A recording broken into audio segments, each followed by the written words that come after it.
Okay, in the last chapter, chapter 8, it was the mysterious chapter where Rob and his family were awakened in the middle of the night by Mrs. Hillman. She said Sebring had left. Where did he go? He went to the cemetery. Went to the cemetery. What was he going to do, Mia? Dig up his dead babies. He's going to dig up his dead baby's grave. It sounds funny saying it out loud, doesn't it? Yeah, we found out that Mr. Hillman had had an extramarital affair and in the barn with the milkmaid or whomever. And it seems so weird to say, but that's what it was, you know. And anyway, the baby ended up dying, as did the lady. He had never confessed to what he did, and guilt brought him to that point. And we discussed the symbolism at the end, where with the raining, and he's confessing what he did. And what did the rain symbolize, Austin? Didn't we say it was like kind of like getting baptized? Yeah, like the cleansing of one's sins. Same with a baptism, right? Okay, well, we're back to a pretty normal chapter here. Chapter 9. I was just outside the kitchen window trying to give Pinky a bath, not really listening. But I could hear Aunt Carrie and Mama in the pantry, and they seemed to be head up over something that didn't make any sense to me one way or the other. Aunt Carrie seemed to have most of the ache and distress on her side.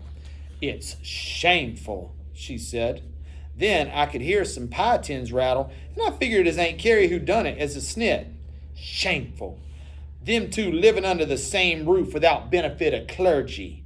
You know well as I what's going on in that house, right under our very noses. So Aunt Carrie is discussing with Mama that the fact that some people down the street are living under the same roof without benefit of clergy.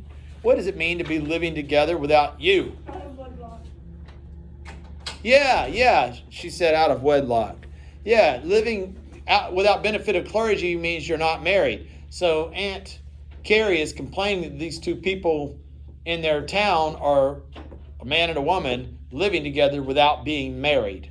All right, nowadays I realize it's common. I mean, it's probably more common than being married. Make sure you can tolerate this person, so you might want to live with them for a few years.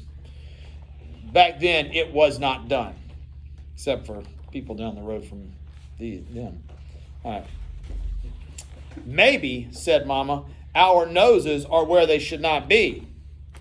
You heard Maddie say it when she was here the other day. Maddie says more than her prayers.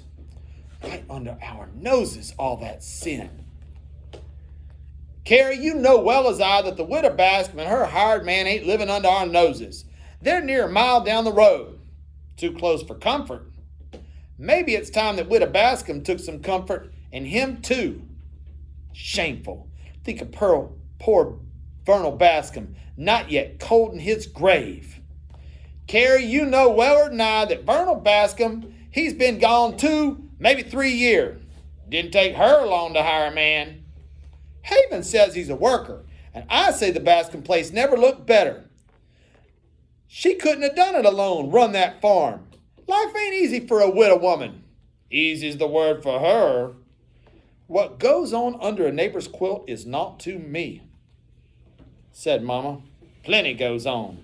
He's a big strapper of a man, and I'll wager he's more than a year riper than she be." Mia, what does it mean that he's more than a year riper? Yeah. So not only are these two living together, he's a year younger than the girl. This is something else. The pearl clutching, right? You seen him? No. You just heard it from Maddie. Hume told Maddie that he was driving by the Bascom place late one night last week, and he heard laughing, and there was not a light burning in the whole house. Sometimes that's the way of it, said Mama. Way of what? Often there's lots to laugh at in the dark. Hume heard it all. I'll bet he slowed his horse to listen. Hume's a decent man, said Aunt Carrie. Decent and dull. They'd be little to laugh at in the dark with him. Shame. I say if Hume ever smiled, he'd break his legs. Hume heard what he heard, said Carrie. He told Maddie it was such a noise and carrying on that he wanted to whip his horse all the way to the churchyard and wake up Vernal. Vernal Bascom wasn't that much awake even when he was standing up. Now that he rests in peace, why don't Hume just let him rest? Amen. I can see it, said Mama. See what? I can just see Hume Plover in the churchyard whispering to Vernal. Hume never spoke to him all the time he's alive. Now he's at rest, and Hume wants to spark up a chat. You just go on and on. That I do, Miss Carey. There's little enough to snicker at in this old world, and to see Hume Plover whipping his horse to talk to the dead is enough to give me the all-overs. I just wish Widow Bascom and her hired man could see it too. Mama was a-laughing. Shameful. And if Iris Bascom and her man giggle in the dark, they can have my blessing for whatever that's worth. As I sat there on the bench outside trying to rub the clay mud off Pinky, I got to thinking about my own run-in with the Widow Bascom. It was after Vernal passed on and she was living alone. Me and Jacob Henry had run through her strawberry patch and across her backyard. She come out with a broom so fast we didn't ever know how she got us cornered. We both got whacked so heavy neither one of us took a step for a week without weeping. She caught me in the shin so hard it gave me a welt. I touched the place on my leg where Widow Bascom's broom handle landed. The scar of that welt was still there. Needless to say, Jacob never told his mother about it. I sure never told Mama, Papa either. I probably got a second birching. Papa didn't take too kind to trespass. That was just the first time I had to do with Mrs. Bascom. The second time was just day before yesterday. I was walking by her place on the dirt road, not through her strawberries, and she come out the house and called to me. Morning, she said. Morning, Mrs. Bascom, I said, but I sure didn't stop to say it. These flower pots are so heavy and all, she said. I don't reckon you can help me tug a few. I looked good and hard for that broom of hers that was 10 foot long and made of iron.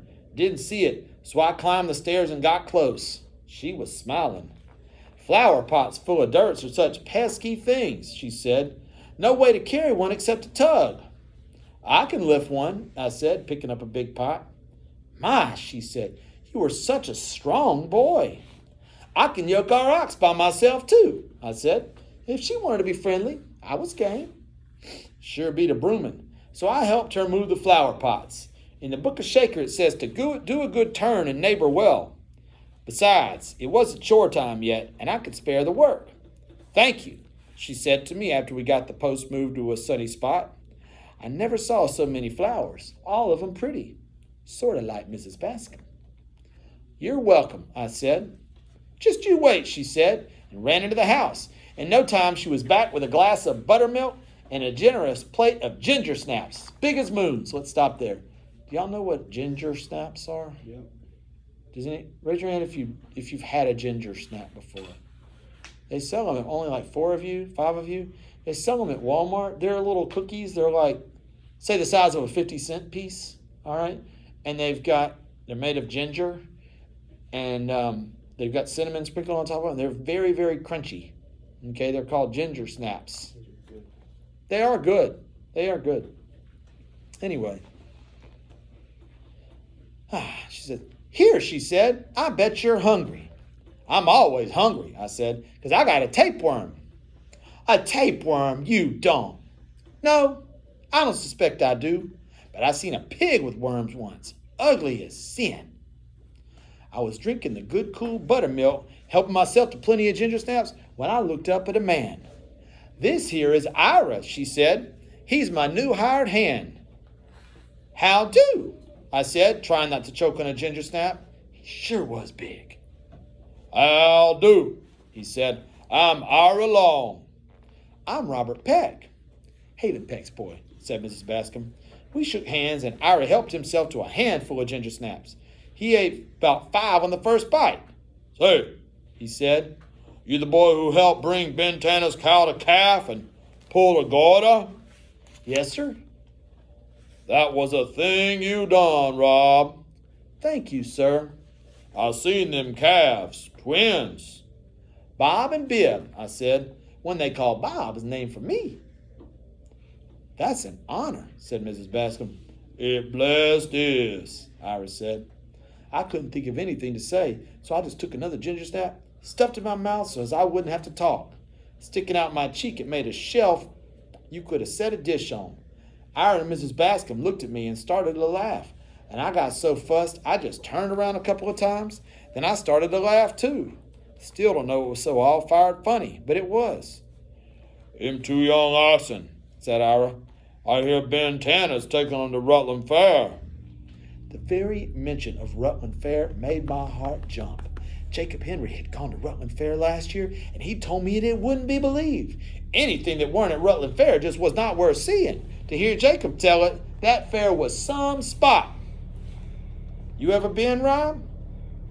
No, but I'd sure take a pride in going with the pig I raised. Her name is Pinky. Guess when I get growed up, I'll go every year. But we can't go now. How come? We don't have a horse, and I hear it's quite a ways away. All we got is Solomon. Who is that? Asked Mrs. Bascom. Solomon's our ox. He's slow, but he's big, strong, wise, like King Solomon. He's in the Bible. That'll fight, said Ira. Best I be going, I said. Thank you for the ginger snaps and the buttermilk. You're more than welcome, Rob, said Mrs. Bascom. Anytime you come this way, you be sure to stop for a how-do. I will. Goodbye, Ira. So long, Rob. That's what I was remembering as I sat washing up Pinky. That pig sure did get dirty. She'd even get mud in her ears. When I first got her, washing her was no trouble on account of her being so tiny and all. But now, she was bigger than August. Papa come around the kitchen corner carrying a gear for the quern. Mama had a small hand quern in the milk house, which she used to grind up meal. I turned the crank. You'll wash that pig away, Papa said. Won't be nothing left of Pinky except a lump of lard. I'm getting her clean so as I can put a ribbon on her neck, pretend I'm taking her to Rutland. Papa hunkered down on his heels and watched me wash Pinky. She was clean as an archangel. Rob? Yes, sir? Do you think you could keep both your feet out of trouble if you was to go by yourself to Rutland? I couldn't talk. Stop. It's too noisy. I couldn't talk. I knew he was funning me about going to Rutland. It weren't for real. Ben Tanner stopped by. He offered to take you to the fair with him. Seems like Mrs. Bascom told Mrs. Tanner how much you wanted going. Ben asked me. He says he wants to show off them young oxen and he wants the boy to work them in the ring. Said they was just too small just yet for him and that he'd feel foolish. Papa, is this a joke to play on me? If it is, I do not think I can take it. You ain't heard all, boy. Mr. Tanner said he's sending some stock up a day early. Says if you want to, Pinky can go too. Papa, please. Now then, it's more than a week off, so I don't want to be talked to death about Rutland before you even put a foot on the fairgrounds. Before you go, there's that hen coop needs cleaning out. Manure's so thick in there, you gotta kick a path to get the eggs. I'll do it, Papa. And another thing, there won't be no spending money. Not for nothing, you hear? His dad sure is pleasant.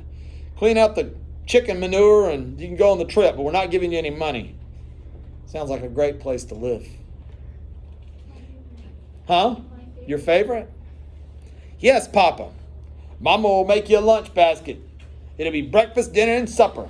You're to do all the Tanners ask of you and see things to be done before they ask. Yes, Papa, I'll sure do good. If they judge hogs and judge oxen at the same time, your place is with Tanner's yoke and not your own pig. Promise me, boy. I promise I'll do proud, Papa. And one more thing. It'd be right warm if you stop off and give Widow Bascom a thank you. You're beholden to her for putting the bug to Mrs. Tanner's ear. I will, Papa. I will. Mama was happy I was going to Rutland. Aunt Carrie wasn't so sure at first, but later that evening said she was going to give me 10 cents for the fare, providing I didn't lose it. Didn't tell about it to Mama or Papa. It was a secret. I slept in the corn craps with Pinky that night. She was so clean, Mama said, it would be a shame to waste it. Before going to sleep, I put my arms around Pinky's neck, told her all about her and I on a trip to Rutland, how she was going to win a blue ribbon at the showing. I told her about Widow Bascom and Ira Long, much as I knew how they giggled together in the dark. Piggy, I said, having a big hired hand around like Ira may be sinful, but I say the Widow Bascom is some improved. All right, that's our chapter for the day.